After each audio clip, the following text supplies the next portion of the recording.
오늘 우리에게 주시는 생명의 말씀은 출애굽기 23장 14절에서 19절 말씀입니다. 할렐루야. 옆에 분과 인사하시겠습니다. 주님의 이름으로 사랑하며 축복합니다. 다시 한번 인사하시겠습니다. 이 시간 은혜 받읍시다.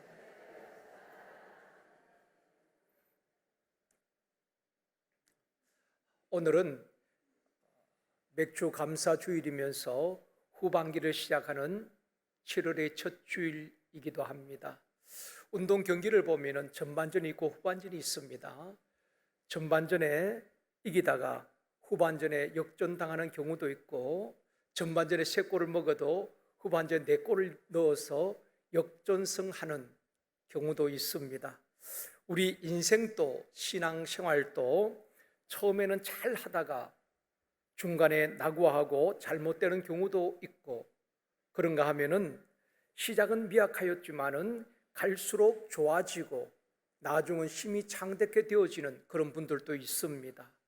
사랑하는 성도 여러분, 전반기에 맡겨진 사명을 잘 감당하고 또 여러분의 삶의 현장에서 최선을 다하셨던 분들, 후반기에도 잘 달려갈 수 있기를 원합니다.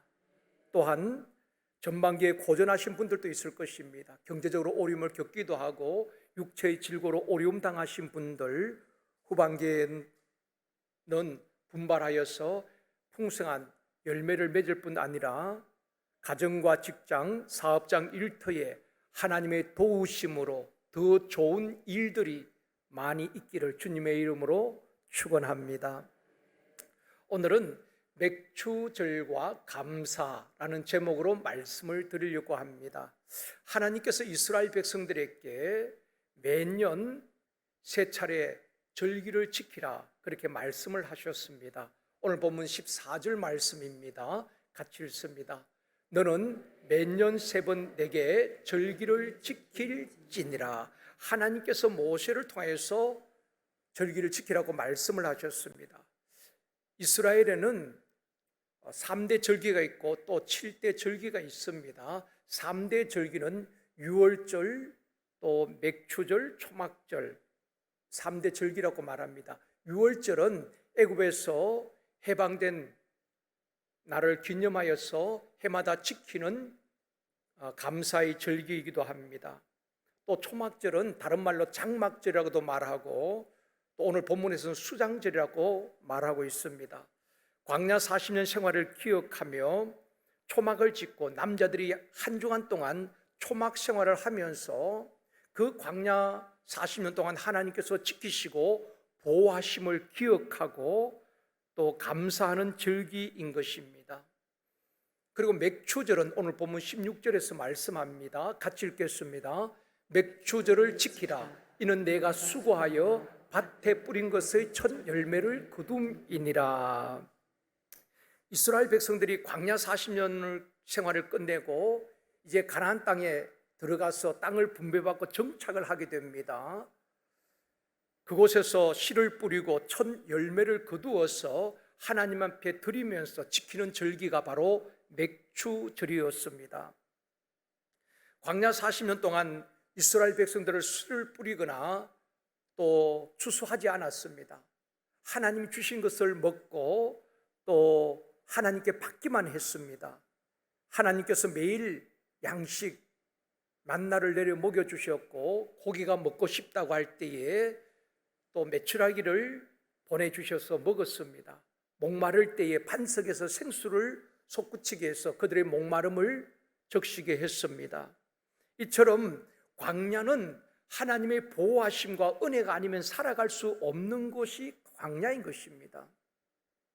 이스라엘 성지순례 가신 분들은 아시겠습니다만은 그 남쪽 지역에서는 얼마나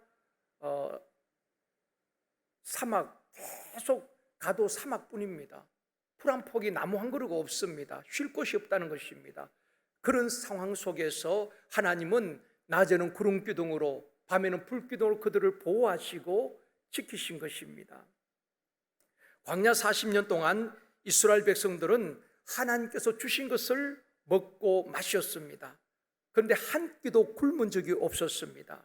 이제 가나안 땅에 들어가서 너희들이 농사를 짓고 얻은 첫 열매를 하나님께 드리라는 것입니다. 절기를 통해서 하나님의 은혜를 기억하게 하고 또 감사하는 훈련을 시킨 것입니다. 오늘 본문 19절에서 말씀합니다. 같이 읽겠습니다. 내 토지에서 처음 거둔 열매의 가장 좋은 것을 가져다가 너희 하나님 여호와의 전에 드릴지니라. 꽃 같은 나무에도 좋은 극상품의 열매가 달리기도 하고 또 보잘것없는 열매가 달리기도 하는 것입니다. 너희들이 처음 거둔 열매 가운데에 가장 좋은 것을 가져다가 너희 하나님 여호와의 전에 드릴지니라, 그렇게 말씀을 하고 있습니다. 우리가 하나님께 드리는 것은 아무거나 드리는 것 아닙니다. 필요 없는 것, 쓰다 남은 것 드리는 것 아닙니다. 하나님께서는 가장 좋은 것을 드리라, 그렇게 말씀을 하고 있습니다. 또 하나님께서도 우리에게 가장 좋은 것을 주셨거든요. 우리를 위해서 독생자 예수 그리스도를 이 땅에 보내주셨지 않습니까? 또한 예수님은 자신의 몸을 주셨고 가장 귀한 생명을 우리를 위하여서 대속물로 주신 것입니다. 하나님께서도 가장 귀한 것을 우리에게 주셨기 때문에 너희들도 가장 귀한 것을 드릴지니라, 그렇게 말씀을 하고 있습니다. 제가 아는 안수집사님 한 분은 금요일마다 은행에 가서 신권을 바꿔요. 그리고 감사의 물이든 11조든 깨끗한 한 번도 써보지 아니한 그 돈을 드리는 겁니다. 꽃같은 돈이지만은 그 마음이 담겨져 있다고 저는 생각합니다. 얼마나 귀한지 모릅니다.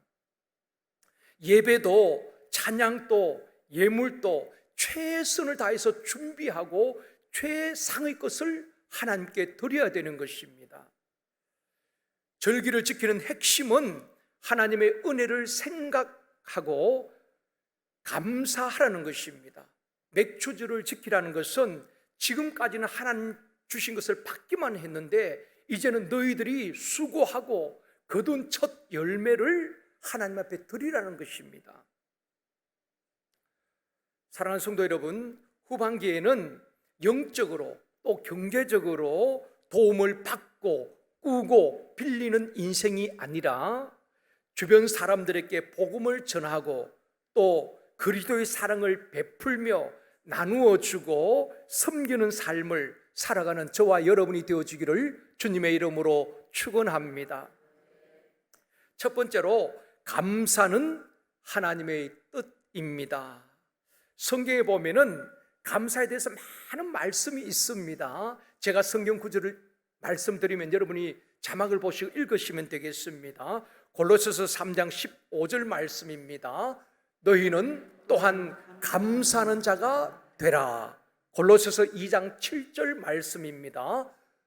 믿음에 굳게 서서 감사함을 넘치게 하라. 골로새서 3장 16절 말씀입니다.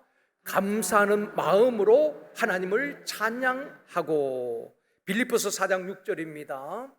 아무것도 염려하지 말고 다만 모든 일에 기도와 간구로 너희 구할 것을 감사함으로 하나님께 아뢰라. 시편 50편 23절 말씀입니다. 감사로 제사를 드리는 자가 나를 영화롭게 하나니 그의 행위를 옳게 하는 자에게 내가 하나님의 구원을 보이리라. 이 말씀들을 보면은 예배도 감사하는 마음으로 드려라, 찬송도 감사하는 마음으로 찬양하라고 말씀을 하고 있습니다. 오늘 할렐루야 찬양대 여러분 어떤 마음으로 찬양하셨습니까? 늘 하던 대로 그냥 찬양하신 분들도 있을 것입니다. 우리가 찬양을 드려도 감사하는 마음으로 우리의 신앙 고백이 되어지고 감사의 고백이 되어져야 되는 것입니다. 예물도 그냥 드리는 것이 아니라 그 예물이 중요한 것이 아니라 그 예물 속에 담겨져 있는 감사의 마음을 하나님께서 받으시는 것입니다. 그래서 감사하는 마음으로 드려라. 기도도 어떻게 하라고 했습니까? 아무것도 염려하지 말고 너희 구할 것을 감사함으로 하나님께 아뢰라고 말하고 있습니다. 봉사도 감사함으로 할 때에 하나님께서 영광 받으실 줄 믿습니다. 그러면 모든 일을 할 때에 감사함으로 하라는 것입니다. 후반기에는 감사가 넘치는 교회, 감사가 넘치는 가정, 감사가 넘치는 저와 여러분의 삶이 되어지기를 주님의 이름으로 축원합니다. 지금까지 여러분이 살아온 날들을 한 줄로 기록하라면 여러분 뭐라고 적겠습니까? 한번 생각해 보셨습니까? 내 인생을 한 줄로 기록하라면 여러분 뭐라고 적겠습니까? 30년, 50년, 70년, 80년을 여러분 살아오셨는데 한 줄로 기록하라면 여러분 뭘 적고 싶습니까? 지금은 화장을 많이 하기 때문에 묘비를 쓰지 않습니다만은 묘를 쓸 때 그 묘비 명이 있습니다. 거기에 보면은 그분이 어떤 사람인지, 그분이 어떤 삶을 살았는지 대략 알 수가 있습니다. 안성의 사랑의 교회 수양관에 가면은 옥하는 목사님이 그것에 묻혀 있습니다. 저는 가끔 이렇게 안성에 가면은 옥하는 목사님 참 귀한 분이라고 생각합니다. 그분을 생각하면서 이 묘소를 찾을 때가 있습니다. 그분의 묘비에 새겨진 글입니다. 예수 그리스도의 신실한 제자 옥하는 목사 여기 잠들자. 이 말씀 속에 그분이 어떤 삶을 살았는가 우리가 알 수가 있습니다. 그분은 제자 훈련 미친 분 아니겠습니까? 그래서 모든 역량을 다 제자 훈련, 한 사람을 세우는 그 일에 집중한 것입니다. 그분이 어떻게 목회했는가, 그분이 어떤 삶을 살았는가, 그분이 어떤 분인가 보여주고 있는 것입니다. 노벨 문학상을 수상했던 영국 극작가 조지 버나드 쇼라는 분은 그의 묘비에 이렇게 적어져 있습니다. 번역을 하면 우물쭈물하다가 내 이럴 줄 알았다, 이렇게 묘비에 적혀져 있는 것입니다. 이분은 글을 쓰는 분답게 시간이 너무 빨리 가는 것을 안타까워하면서 유머러스하게 이렇게 글을 남겼다고 합니다. 또 불교계에서 괴짜중이로 통하지요. 본인 스스로가 미치광이 중이라고 불렀던 중광 스님이 있습니다. 이분은 자기 묘부에 이렇게 새겨달라고 유언을 했다고 합니다. 괜히 왔다 간다, 이렇게 묘비에 진짜 그렇게 새겼다고 합니다. 그걸 괜히 왔다 갔다는 것입니다. 여러분의 묘비에 글을 남긴다면 어떤 글을 남기고 싶습니까? 다윗을 보면은 다윗이 어떤 사람인가, 다윗이 어떤 신앙인인가, 다윗이 어떻게 하나님을 섬겼는가, 다윗의 전 인생을 한 줄로 기록한 성경이 있습니다. 사도행전 13장 36절 말씀입니다. 같이 읽겠습니다. 다윗은 당시에 하나님의 뜻을 따라 섬기다가 잠들어 그 조상들과 함께 묻혀 썩음을 당하였으되. 다윗은 참 파란만장한 인생을 살았습니다. 왕이 되기 전에 도망을 다니면서 참 힘든 시간들을 보냈고요, 또 실수하기도 했습니다. 그런데 그 다윗의 전 생애를 이렇게 성경은 기록하고 있습니다. 다윗은 하나님의 뜻을 따라 섬겼다. 자기 생각대로 하나님을 섬긴 것이 아닙니다. 하나님의 말씀을 따라, 하나님의 뜻을 따라 하나님을 섬겼다. 그렇게 다윗을 표현하고 있습니다. 데살로니가전서 5장 18절에 보면은 우리가 잘 아는 말씀, 이번 주 암송 말씀입니다. 같이 읽겠습니다. 범사에 감사하라. 이것이 그리스도 예수 안에서 너희를 향하신 하나님의 뜻이니라. 하나님의 뜻이 무엇입니까? 범사에 감사하는 것입니다. 다윗도 하나님의 뜻을 따라, 하나님의 말씀을 따라 살았습니다. 여러분, 우리를 향한 하나님의 뜻이 뭐라고 말합니까? 하나님의 뜻은 여러 가지 광범위하지요. 그 가운데에 범사에 감사하는 것이 너희를 향한 하나님의 뜻이다 라고 말씀을 하고 있습니다. 성경의 믿음의 사람들, 또 한 시대에 귀하게 쓰임받았던 사람들, 하나님의 주시는 복을 받고 누렸던 사람들 보면 한 가지 특징이 있습니다. 그들은 최악의 환경에서도, 어떤 상황에서도 원망과 불평이 없었다는 것입니다. 여러분, 성경을 잘 한번 읽어보십시오. 정말 믿음의 사람들은 절체절명의 위기 앞에서도, 풀무불 앞에서도, 복음을 전하다 감옥에 갇혀도 원망하거나 불평하지 않았습니다. 그 가운데 하나님의 뜻을 구하고 하나님의 뜻이 이루어지기를 기도하였습니다. 아브라함이 원망했나요? 요셉이 17살 때부터 30살까지 13년 동안 눈물겨운 고난의 세월을 보냅니다. 그때 요셉이 힘들다고 징징댔나요? 그런 기록이 없습니다. 모세가 원망했습니까? 다윗이 10년 가까이 쫓겨다니면서 생명의 위협을 느낄 때에 하나님을 원망하지 않았습니다. 때로는 하나님 어느 때까지입니까? 그렇게 기도해도 응답이 없을 때에 답답한 마음으로 하나님 언제까지입니까? 그런 고백은 했지만은 하나님을 원망하지 않았다는 것입니다. 욥을 보면은 욥의 인생이 참 일장을 펴면은 고통스러운 일들이 일어나게 됩니다.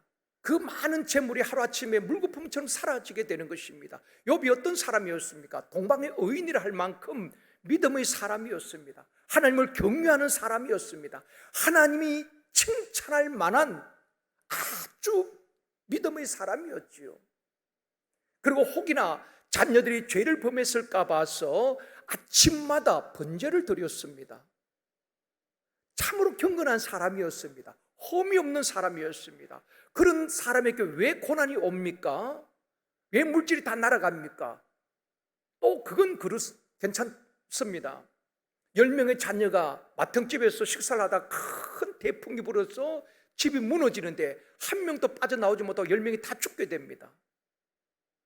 보통 사람 같으면은 하나님께 이렇게 이야기할 수도 있습니다. 하나님, 이게 뭡니까? 내가 그렇게 믿음으로 살았고 하나님을 경외했는데 결과가 이겁니까? 하나님 정말 살아계셔요? 그럴 수 있잖아요. 그런데 기막힌 현실 앞에서 무엇으로도 설명이 되지 않는 상황 속에서 성경은 욥에 대해서 뭐라고 기록합니까? 욥기 1장 22절입니다. 같이 읽겠습니다. 이 모든 일에 욥이 범죄하지 아니하고 하나님을 향하여 원망하지 아니하니라. 이것이 욥의 믿음이고 욥의 영성이었습니다. 하나님께서 칭찬할 만한 사람이었지요. 우리는 작은 일에도 내 마음대로 되지 않는다고 분노하고 혈기를 부릴 때가 얼마나 많이 있습니까? 욥은 그런 사람이 감당하기 힘든 고난 앞에서 하나님께 범죄하지 아니하고 원망하지 아니하니라. 다니엘이 총리가 되었을 때에 하나님이 주신 총명함과 지혜로 다른 총리들보다 훨씬 더 뛰어난 것입니다. 일도 민첩하게 잘 처리합니다. 그러니까 다른 총리들과 고관들이 이 다니엘을 제거하기 위해서 음모를 꾸미지요. 왕 앞에 가서 악법을 제정하게 만드는 것입니다. 검령을 내리게 하는 것입니다. 지금부터 한 달 동안 왕 외에 다른 신이나 사람에게 구하는 사람은 사적으로 던져놓도록 합시다. 왕은 그냥 제가를 하게 되는 것입니다. 그런 악법이 제정이 되어지고 온 나라에 공포가 되었습니다. 그런 상황 속에서 다니엘이 어떻게 반응합니까? 기도한다는 것은 곧 죽음을 의미하는 거거든요. 그런 상황 속에서 다니엘 6장 10절에 이렇게 말씀합니다. 같이 읽겠습니다.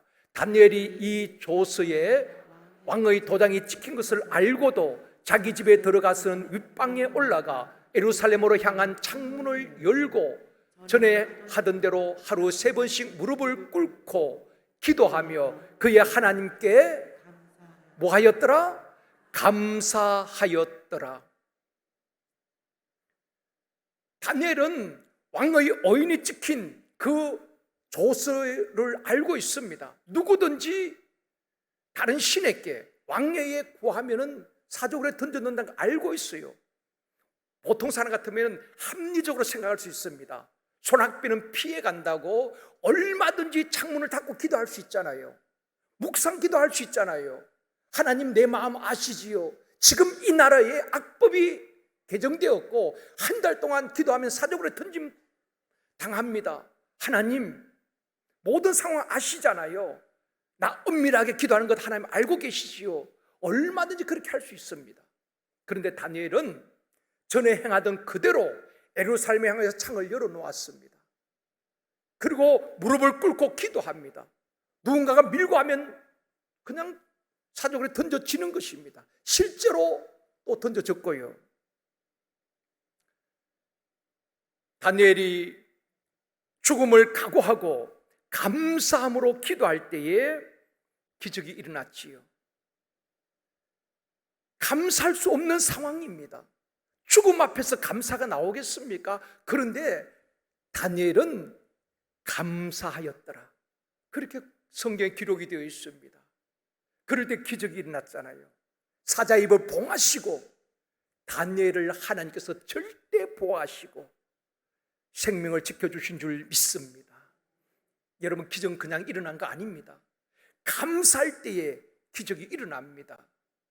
지난 금요일날 제가 말씀을 드렸습니다마는 주님이 오병이의 기적을 행하실 때에 어린 아이가 가지고 있던 물고기 2마리, 보리떡 5개를 가지고 축사하셨죠. 한문으로 보면 빌축자 감사할 사자거든요. 우리 주님이 보잘것없는 것, 작은 것을 가지고 감사 기도하시고 나누어 주게 할 때에 놀라운 기적이 일어났다는 것입니다. 여러분, 작은 것도 가지고 감사할 수 있기를 원합니다. 그럴 때 하나님의 역사하심을 경험하게 되는 것입니다. 오늘 풍족한 가운데서도 얼마나 불만이 많습니까? 광화문 사거리에서 데모할 날이 하루도 잠잠할 날이 없습니다. 주말마다 얼마나 많은 시민들이 불편을 호소하고 있습니까? 자기 권리를 주장하고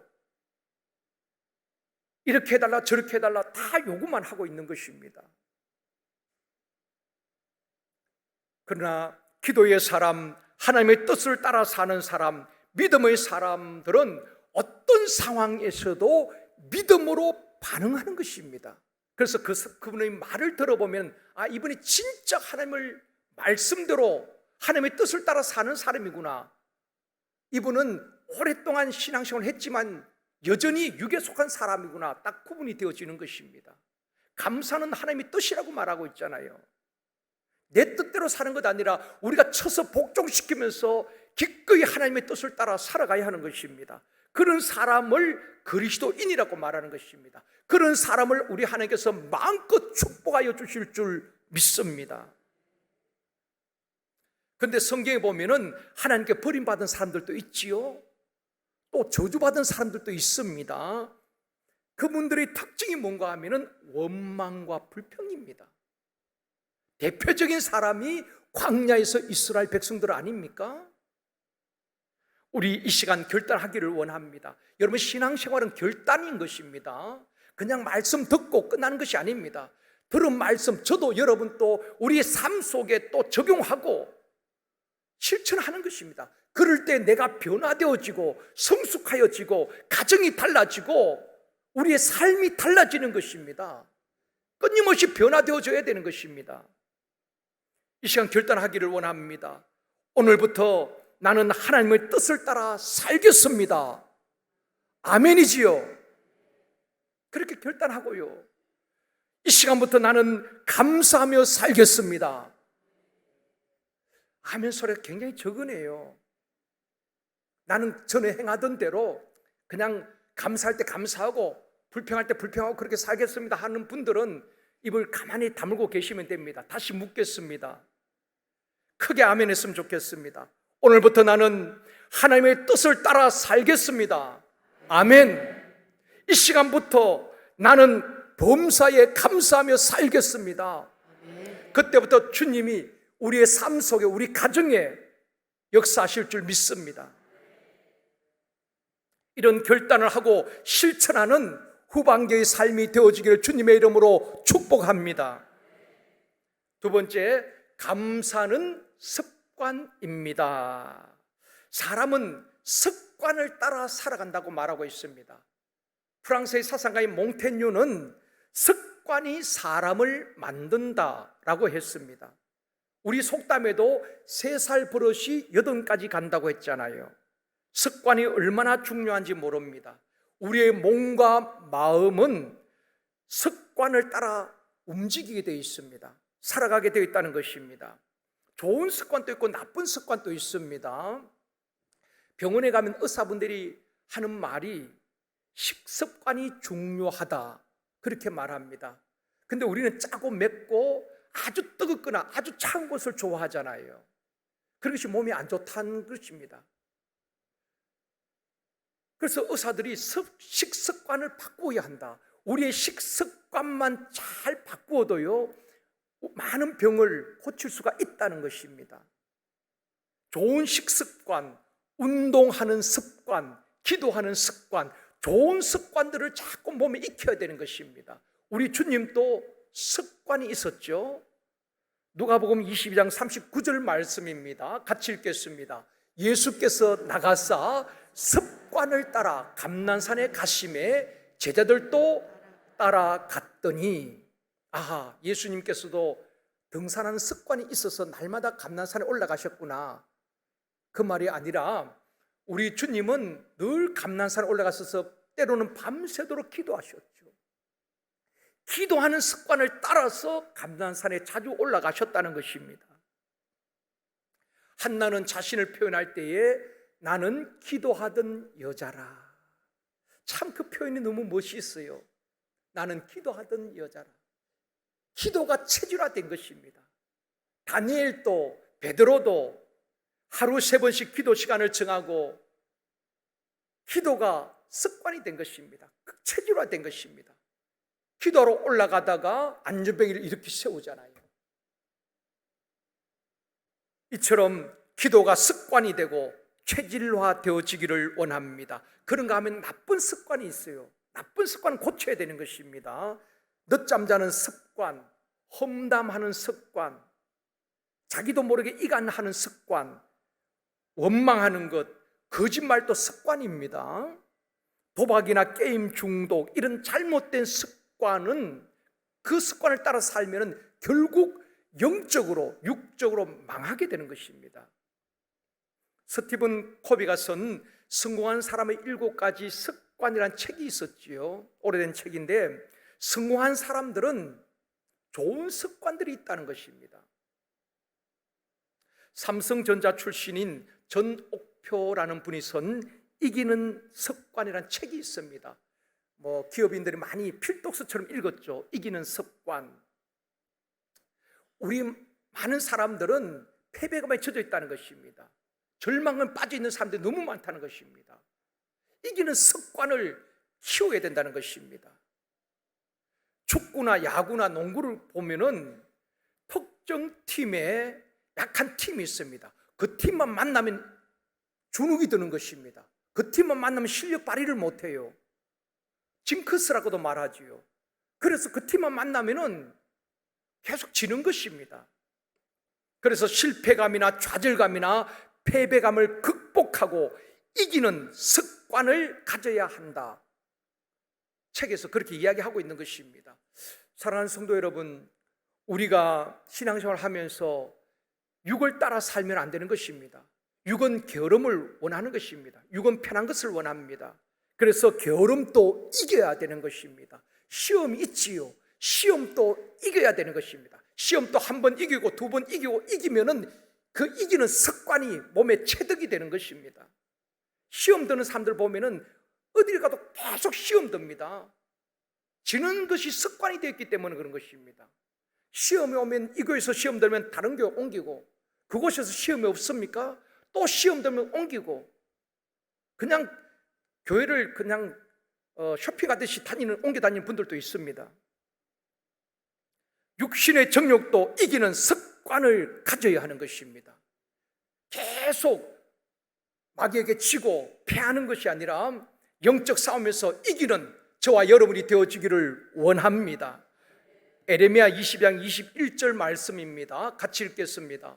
내가 평안할 때에 내가 내게 말하였으나 내 말이 나는 듣지 아니하리라 하였나니 내가 어려서부터 내 목소리를 청종하지 아니함이 내 습관이라. 이스라엘 백성들이 어느 날 갑자기 불순종한 것 아닙니다. 뭐라고 말합니까?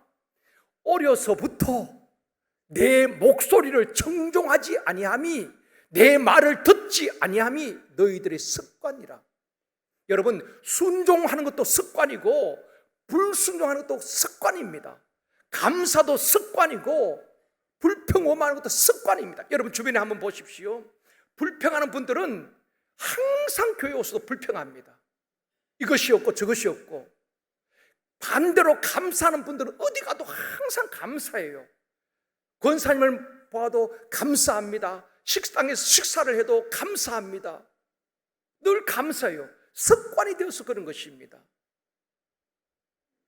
사랑하는 성도 여러분, 잘못된 습관, 나쁜 습관은 빨리 고치고 좋은 습관을 몸에 익혀야 하는 것입니다. 예를 들어서 신앙생활에 큐티하는 습관, 좋은 습관이지요. 기도하는 습관, 성경 읽는 습관, 순종하는 습관, 감사하는 습관, 이런 좋은 습관을 따라 살아가는 저와 여러분이 되어지기를 주님의 이름으로 축원합니다. 그런 좋은 습관을 따라 살 때에 그곳에 성령님이 임재하시는 것입니다. 그때 역사가 일어난다 이 말입니다. 세 번째로, 감사를 훈련합시다. 유명한 스폴전 목사님은 그런 말씀을 하셨죠. 원망이나 불평은 잡초와 같아서 가꾸지 않아도 잘 자란다. 그러나 감사는 훈련해야 한다. 여러분 농사를 지어보셨나요? 농사를 지어보면은 잡초는 씨를 뿌리지 않습니다. 가꾸지 않아요. 근데 잡초가 얼마나 잘 자라는지 모릅니다. 알곡은 더딘데 잡초는 쑥쑥쑥쑥 자라는 것입니다. 가꾸지 않아도 원망과 불평은 잘 자랍니다. 그러나 감사는 훈련해야 한다는 것입니다. 어떤 유대인 여인이 아들을 훌륭하게 키웠어요. 그 어머니는 대학을 나온 것도 아닙니다. 육아를 전공한 것도 아닙니다. 육아법을 배운 것도 아닙니다. 어떻게 아들을 훌륭하게 키웠는가? 이유를 물었더니 세 가지로 대답을 했습니다. 첫 번째는 모든 일에 감사하며 살도록 가르쳤습니다. 어릴 때부터 모든 일에 밥을 먹으면서도, 하루를 마무리하면서도, 사람을 만날 때도 모든 일에 감사하며 살도록, 감사가 습관이 되고 체질이 되도록 가르쳤다는 것입니다. 그것이 첫 번째 비결이었고요. 두 번째는 원망 불평하는 사람을 가까이 하지 말라고 가르쳤습니다. 왜냐하면 그런 사람과 어울리면 물들기 때문입니다. 그렇죠. 부정적인 것은 끌어당기는 힘이 더 강합니다. 여러분, 원망 불평하는 사람을 가까이 하다 보면은 나도 모르게 원망 불평하게 되는 것입니다. 예를 들어서 만약 여러분들이 저에 대해서 좋은 생각을 갖고 계십니다. 그런데 그 누군가가 여러분에게 우리 목사님 당신이 몰라 그렇지 이것도 좋지 않고 저것도 좋지 않고 성격도 좋지 않고 막 이런 말을 들으면은 그 영향을 반드시 받습니다. 그렇기 때문에 저는 제일 교회 아니든 사회에서 제일 안 좋은 사람이 남을 험담하는 사람을 생각합니다. 그것은 자기뿐 아니라 다른 사람까지도 범죄하게 만드는 것입니다. 그렇기 때문에 우리 하나님께서 가장 엄하게 다루는 게 뭔가 하면 이 원망이거든요. 원망은 전염성이 강합니다. 죄와 함께 전염성이 굉장히 강합니다. 이스라엘 백성 몇 명의 원망이 전 이스라엘 백성들 하여금 집단 원망하게 만드는 것입니다. 한두 사람의 원망이 아니라 다른 그 집단을 오염시킨다는 것입니다. 그래서 원망하는 사람을 하나님께서 엄하게 다스리는 것입니다. 세 번째는 이 어머니가 아이에게 감사하는 사람과 친하게 지내도록 가르쳤다는 것입니다. 좋은 영향을 많이 받기 때문에 그렇다는 것입니다. 여러분, 사람을 막 멀리하고 배척하라는 그런 말이 아닙니다. 불평과 원망이 많은 분들이 있으면 그분들 좋은 말을 할 수 있도록 이끌어가는 또 리더십인 것입니다. 그리고 정말 감사가 있고 그런 분들 친하게 지내다 보면은 또 그분들도 배우게 되는 것입니다. 목사님들도 어울리다 보면요, 항상 감사하는 분들이 있습니다. 그런가 하면 항상 또 불평하는 분들이 있어요. 목사들도 그렇습니다. 늘 힘들다, 막 목회하면 안 된다, 늘 불평하는 분들이 있어요. 그런 분들을 만나면 참 나도 힘들어요. 그래서 저는 개인적으로 참 긍정적인 사람을 좋아합니다. 목회를 훌륭하는 분들 보면요, 왜 힘들지 않겠습니까? 옛말에 천석군은 1000가지 걱정이 있고 만석군은 10,000가지 걱정이 있다고 말합니다. 성도들이 많으면, 교회가 크면 클수록 더 신경 쓸 일도 많고 걱정거리도 많겠지요. 그런데 참 훌륭한 목사님들은 그런 상황에서도 그걸 입으로 내뱉지 않아요. 늘 감사하는 것입니다. 하나님의 은혜에 감사하고, 나같이 부족한 사람 이렇게 목회할 수 있게 해주시니 감사하고, 좋은 성도를 만나서 감사하고, 성도들 가운데 뭐 또 힘들게 하는 분들도 있겠지요. 그런데 그걸 집중하는 것이 아니라 좋은 것을 보는 것입니다. 늘 감사하는 분들을 보면은 역시 이런 훌륭한 인품을 갖고 있기 때문에 목회를 훌륭하게 하시는구나. 여러분, 신앙생활 잘 하려면은 좋은 분을 모델로 삼고 따라가야 하는 것입니다. 좋은 영향을 받아야 되는 것입니다. 그래서 유대인들은 자녀들을 유치원에 보낼 때 첫 마디가 험담하지 말아라. 우리 모두 한 형제다. 이게 유대인의 정신이거든요. 우리는 교회 안에서 한 형제 자매라고 부릅니다. 어떤 경우에도 허물을 덮어주고 용서하고 그들을 축복해주고, 그게 교회 아니겠습니까?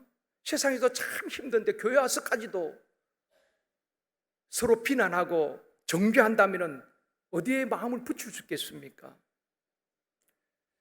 여러분이 한 가지 여쭙고 싶습니다. 여러분, 그렇게 되기를 원한다면 그냥 아멘이라고 해주셨으면 좋겠어요. 우리 제일성도교회가 좋은 교회 되기를 원하십니까? 한 가지 더 물을게요.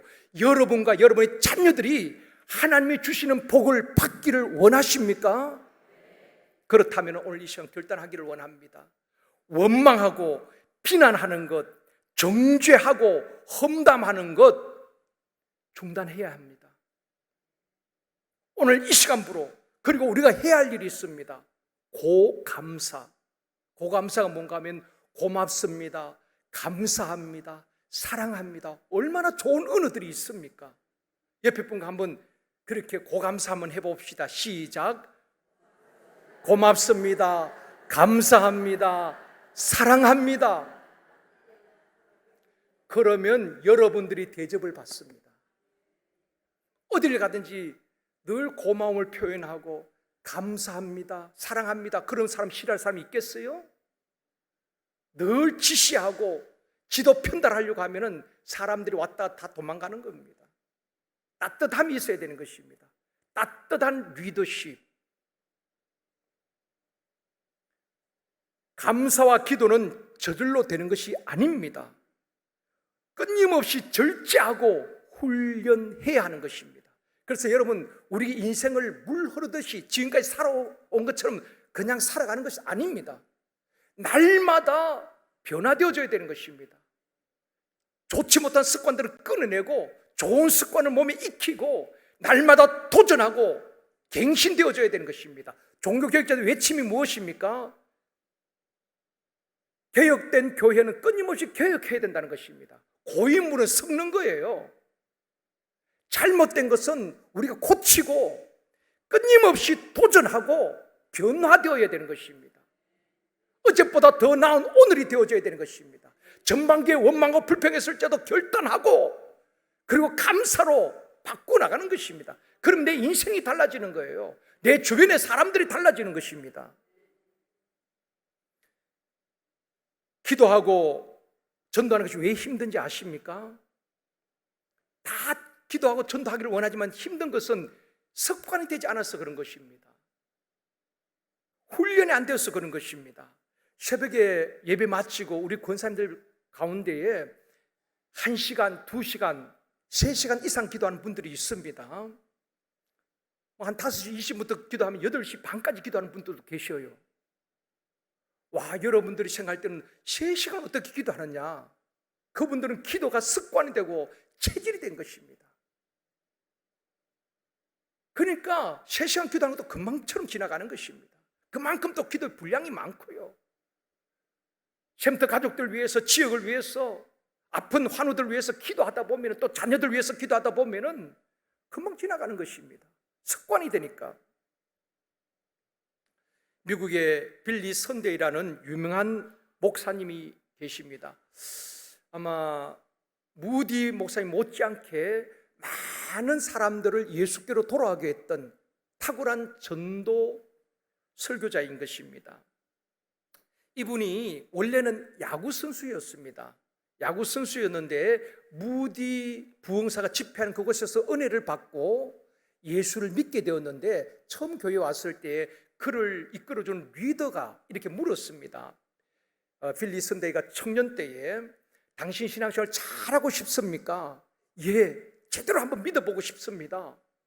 그럴 때 이 리더가 이렇게 말해줍니다. 그러면은 제가 시킨 대로 하루 15분, 15분, 15분만 투자하면은 당신은 훌륭한 리더로, 훌륭한 신앙인이 될 수 있습니다. 첫 번째, 하루에 15분 기도하십시오. 그리고 15분 성경을 읽으십시오. 집중해서. 그리고 15분은 당신이 만난 하나님을 전하십시오. 해봐야 45분입니다. 이 빌리 선데이는 그 말을 그대로 평생을 실천했다고 합니다. 물론 나중에는 더 시간이 길어졌겠죠. 기도하는 시간, 성경 읽는 시간, 전도하는 시간 길어졌겠지만은 그렇게 처음부터 그대로 15분씩 실천할 때에 성령이 강력하게 그를 사로잡았습니다. 그가 설교할 때 수많은 사람들이 가슴을 치면서 예수께로 돌아오게 된 것입니다. 저는 무디 부흥사 못지않게 영적 대부흥을 일으켰던 사람이 바로 빌리 선데이라는 분인 것입니다. 말씀을 맺겠습니다. 사랑하는 성도 여러분, 감사하는 일을 훈련하고 감사가 습관화되고 감사가 체질화되고 범사에 감사하며 하나님의 뜻을 따라 살아가는 저와 여러분이 되어지기를 원합니다. 결단해야 되는 것입니다. 내가 되는 대로 살아온 대로 살아가는 것 아닙니다. 후반기에는 교회와 샘터, 가정에 감사가 넘치며 하나님이 일하시고 하나님이 베푸시는 기적을 날마다 체험하는 저와 여러분이 되어지기를 주님의 이름으로 축원합니다.